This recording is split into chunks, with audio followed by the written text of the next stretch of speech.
Пострадавших нету? Пострадавших нету. Люди в этой аварии не пострадали только чудом. Удар был сильный. После столкновения машины разбросало в разные стороны. Hyundai вообще едва не вылетела с дороги. Он двигался с той стороны, двигался наверх, на моргающий зеленый.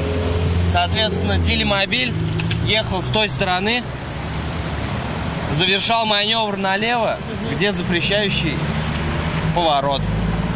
Все. Столкновение. Водитель «Лады Гранта» ехал по улице Туфана Мигнулина в сторону Калинина. На перекрестке с улицы Тихомирного проехал прямо. В этот момент в него врезался поворачивающий налево водитель Hyundai. Молодой человек, сидевший за рулем арендованного автомобиля, рассказал, что попросту не заметил «Ладу Гранта». Вы не увидели вот машину, которая ехала, грубо говоря, вам навстречу? Я видел, перед меня 2-3 машины повернули. А как-то вовремя затормозить у вас не получилось?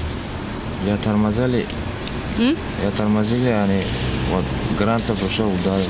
Вероятнее всего, виновником аварии признают именно этого молодого человека. Айгуль Бадрудинова, Елена Саляхова, Константин Бушуев. ВЗ-112.